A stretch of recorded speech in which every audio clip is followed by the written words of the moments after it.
George Parr, you are an investment banker. I am, yes. Yes. And as such, you have your fingers right on the pulse of the financial market. Yeah, very much so, yes. And during the summer, there's been a great deal of turbulence and volatility in the market, yes. Tremendous, yes, tremendous. Yes, and what has caused that? Well, you have to remember two things about the markets. One is that they are made up of very sharp and sophisticated people who, these are the greatest brains in the world.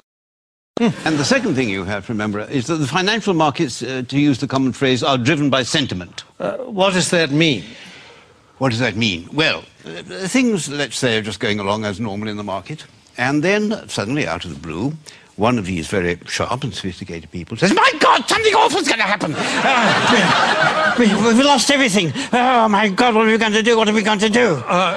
Shall I jump out of the window? Shall I jump out of the window? Exactly. Let's all jump out of the window. Sell! We've lost it. Sell! Yes. Precisely. Yes. Precisely. And then a few days later, this same sophisticated person says, "You know, I think things are going rather well."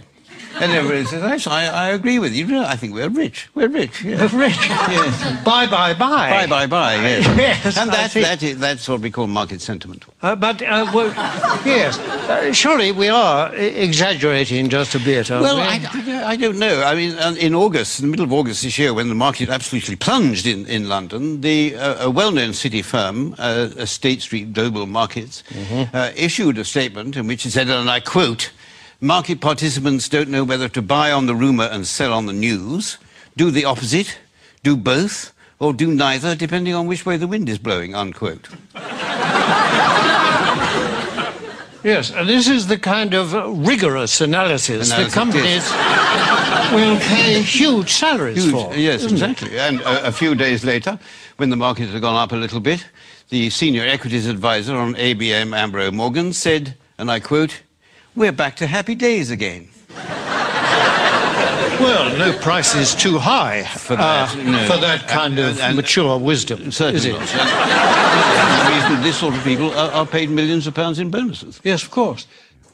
During this summer, there have been actual causes behind the volatility in the markets, haven't there? I mean, specifically and especially in America, granting vast numbers of mortgages to people who can't afford them on properties which are diminishing in value. It's the so-called subprime situation, yes. The subprime market. Yes. How does that work, in fact? Well, imagine, if you can, say, an unemployed black man sitting on a crumbling porch somewhere in Alabama in his string vest, and a chap comes along and said, "Would you like to buy this house before it falls down? And why don't you let me lend you the money?" And is this chap who says this, is he a banker? Oh, no. He's a mortgage salesman. His income depends entirely on the number of mortgages that he can arrange. So his judgment to arrange mortgages is completely objective? Completely objective, yes, absolutely. It would. Yes. And what happens next? Well, then this debt, this mortgage, is taken, bought by a bank and packaged together on Wall Street with a lot of other similar debts. Without going into much detail about what is actually... Without going into any detail, no, it's far too boring. And so this is put into a package of debt, and then it's moved on to Wall Street, and this is extraordinary what happens then, that somehow this package of dodgy debts stops being a package of dodgy debts and starts being what we call a structured investment vehicle. An SIV? An SIV, exactly, yes. Yes, I see. And then someone like you comes along and buys it. I buy it, yes, and then I will ring up, I don't know, somebody in Tokyo and say, "Look, I've got this package, do you want to buy it?"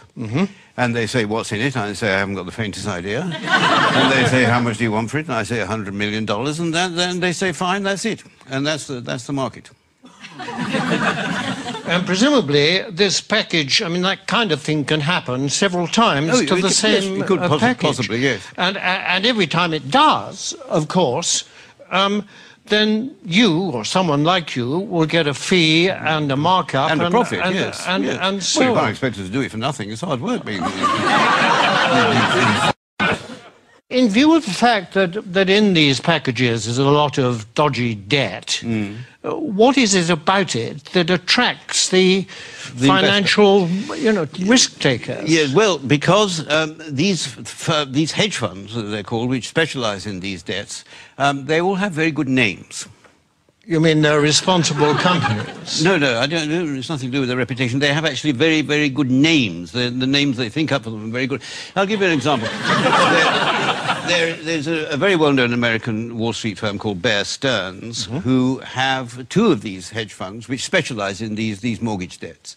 And they lost so much money, lost so much of its value, that Bear Stearns announced that they would have to put in $3.2 billion into one of the funds to try and keep it afloat. $3.2 billion? $3.2 billion, yes. And even then they said the investors couldn't get any money out of it and they were going to let the other fund go.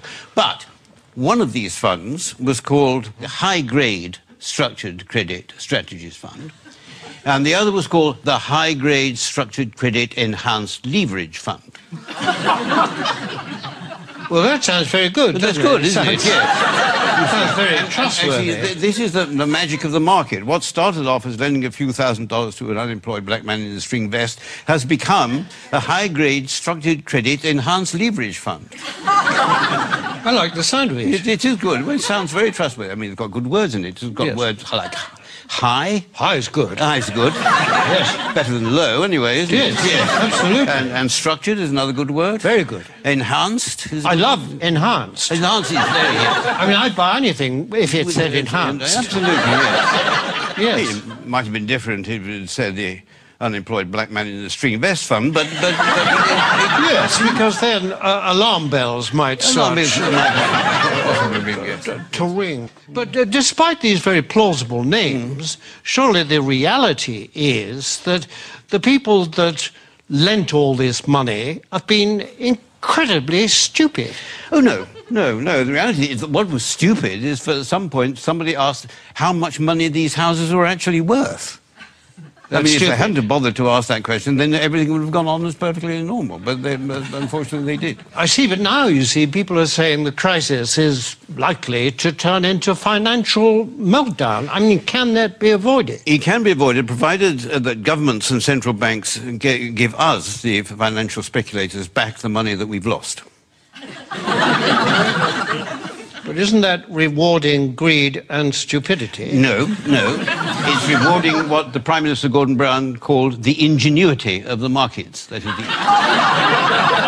You see, and we don't want this money to spend on ourselves. We want this money just to go into the market so that we can carry on borrowing and lending money as if nothing had happened without thinking too much about it. Yes, but if the worst came to the worst and you didn't get this money, what then?